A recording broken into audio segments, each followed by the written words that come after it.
반갑습니다. 여러분하고 국업 공무원 시험에 행정법을 같이 강의할 뿐입니다. 예, 오늘부터 우리가 행정법을 같이 공부할 건데 행정법은 크게 6개 단원으로 되어 있습니다. 크게 1강부터 해서 2강, 3강, 4강, 5강, 6강 그래서 총 6개 강으로 되어 있는데 1강은 기본적으로 행정법에 관한 서론 내지 제목사원을 보통 통론 이런 식으로 구성이 되어 있습니다. 그래서 행정법의 가장 기본적인 어떤 개념이라든지 행정의 개념이 뭔지, 행정법이 어떤 특징이 있는지, 행정법이라는 게 뭘 대상으로 하는 건지 이런 것들을 다루는 것이 1편이라고 보면 되는데 1편은 통론이고 서론이게 해서 출제 경향에서는 그렇게 크게 많이 나오진 않지만 다른 문제, 이 2강부터 해서 나머지 6강까지를 공부하기 위한 가장 기본적인 기초적인 이론이 되는 단원이라고 생각하면 되겠습니다. 자, 2강은 이제 우리가 행정작용법이라고 부르는데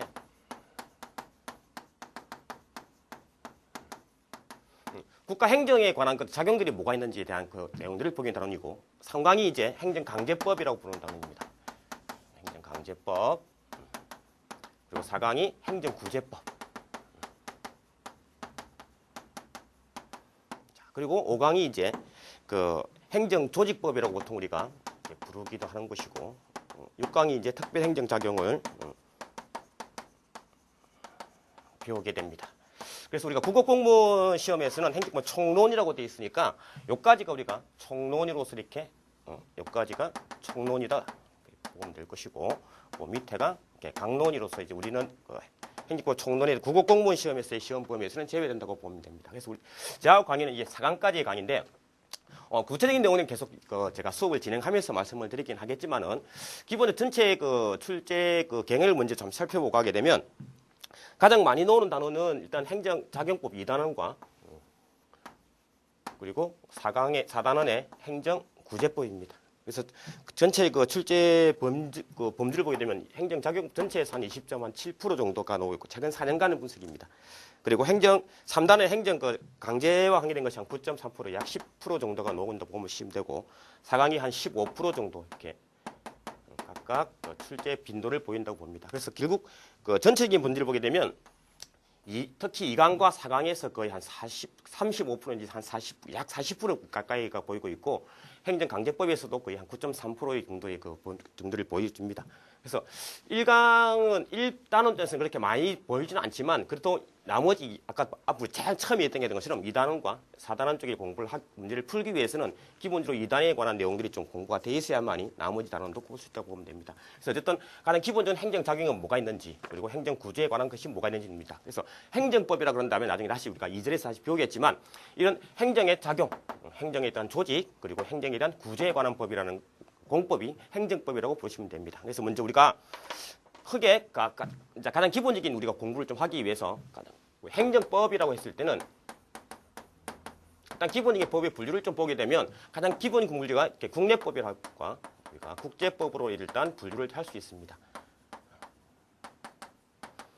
자, 그리고 국내법은 다시 이렇게 물론 공법이라는 것과 이렇게 사법이라는 것으로 나뉘고 사법의 대표적인 것이 민법인데 나중에 우리가 보면 알겠지만 사법 중에서 민법 내용들은 나중에 우리가 공부를 좀 해줘야 되는 것이고 행정법과 관련된 범위 내에서만 것이 정도에서 우리가 민법을 좀 공부하기로 하겠습니다. 두 번째 공법에서 이제 우리가 배울 게 이제 행정법이고 행정법은 이 공법에 속한다고 보시면 됩니다.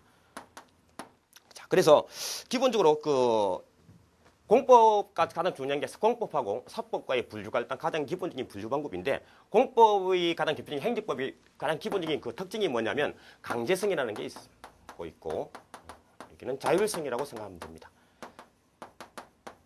즉 공법이라는 것은 말 그대로 공공의 법이라는 뜻이죠. 이렇게. 그래서 국가라는 단체와 어떤 개인 간의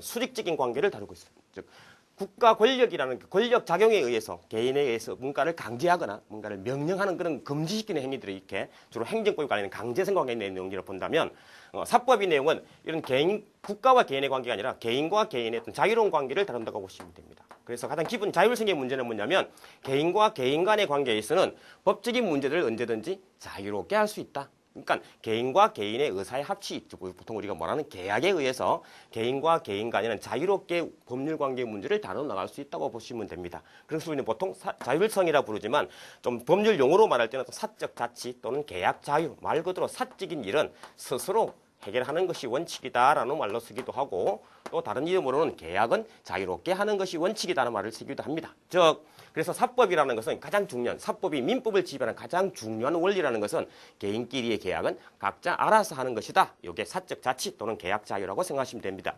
거기에 비해서 공법인 행정법이 가장 중요한 특징은 강제성이 있어요. 이렇게 즉 개인과 개인의 의사와 관계되는 것이 아니라 개인과 국가와 개인의 의사는 무관하게 국가가 개인에 의해서 지시하고 명령하고 뭔가를 금지하는 것이 가장 대표적인 행위라고 보면 되는 것이고, 주로 어떤 권력적인 작용과 관계되어 있다고 보면 됩니다. 특히 나중에 이런 것들 특히 중요한 문제로서 나중에 자세하게 배우겠지만 주로 행정처분 또는 처분이라는 말을 쓰기도 합니다. 그래서 어떤 처분의 개념을 좀 공부를 해두기를 바랍니다. 그래서 가장 기본적인 사법과 공법의 차이점은 자유롭게 할 수 있느냐, 아니면 어떤 무슨 강제성이나 어떤 권력적인 적용이 작용되느냐의 문제가 가장 중요한 문제라고 보시면 될 겁니다. 자, 조금 더 자세한 내용을 좀 들어가 봅시다. 이 국가 권력을 그리고 권력 분립에 의해서 나누게 되면 이렇게 동그라미보다는 약간 조금 더 개념을 세모로 한번 그려보겠습니다. 자, 현대 그 민주주의 국가에서는 권력 분립에 대해 있어서 국가 권력을 크게 세 부분으로 나눠 보시면 되죠. 이렇게. 그래서 입법부, 또 사법부, 그리고 행정부, 이렇게 3개를 나누시고, 그 중에서 행정부가 하는 그 행정작용들이 주로 위해서 개인에게 어떤 권력적인 어떤 처분을 내릴 때 그런 것을 우리는 주로 행정작용이라고 부릅니다. 자, 이런 행정작용들이 어떻게 작동할 것인가의 문제에 대해서 크게 다시 자세한 내용, 오늘은 어떤 개발적인 설명이라고 생각하시면 됩니다. 오리엔테이션이죠. 전체적인 그 행정부에 뭐가 있는지, 앞으로 우리가 뭘 배울 건지 배우는 단위로 하시면 되고, 기본적인 그 나중에 공부를 하기 위한 그 부분을 배우게 되겠지만은, 나중에 이런 2단원, 3단원, 4단원을 배우는 과정 속에서 계속해서 이런 그 1단원 내용들이 좀 중초기 좀 내용이 나오기 때문에 미리 뭐가 있는지 간단하게 한번 보고 가자는 것이 오늘의 수업의 목표입니다. 그래서 행정작용은 크게 가장 기본적으로 권력적인 행정작용이 있고, 권력과 관계없는 비권력적인 행정작용이 있다고 보시면 됩니다. 자, 이런 권력적인 행정작용이 특히 중요해진 문제가 될 것인데, 이런 권력적인 행정작용은 다시 일반적이고 추상적인 권력작용이 있는 반면에 개별적이고 구체적인 행정작용이 있습니다. 일반적이다는 말과 추상적이라는 말, 그리고 개별적, 구체적인 말에서 일반과 개별적인 말은 대립되는 개념이고, 추상과 구체적인 말도 대립되는 개념입니다. 일반과 개별적이라는 말은 사람과 관계되어서 일반적인 사람, 대다수의 모든 사람, 불특정한 다수인에게 모두 적용된다는 뜻을 갖고 있다면, 개별적인 말은 특정한 사람, 또는 특정한 개인에게만 적용된다는 생각을 가지시면 됩니다. 그러니까 이러한 국가의 행정부의 권력 작용들이 특정한 한 명에게 적용되느냐, 아니면 불특정한 다수 모두에게 다 같이 적용되느냐의 문제가 일반적이냐 개별적이냐의 문제입니다. 특히 요 용어는 자주 나오니까 미리 그 개념을 좀 잡아주기 바랍니다. 두 번째, 추상적이냐 구체적이냐 문제는 어떤 사건성과 관계되어서, 추상적이라는 말은 모든 대다수의 사건에 다 적용된다는 뜻을 갖고 있다면, 구체적이라는 말은 특별한 그 구체적인 그 사건 하나에만 적용되는, 특별한 하나에만 적용되는 것이라고 생각하시면 됩니다. 그러니까 이런 그 일반적이고 추상적인 규율을 했을 때 우리는 행정입법이라는 말을 쓰게 되고, 개별적 구체적인 행정작용들을 특히 행정행위라고 우리가 부르게 됩니다.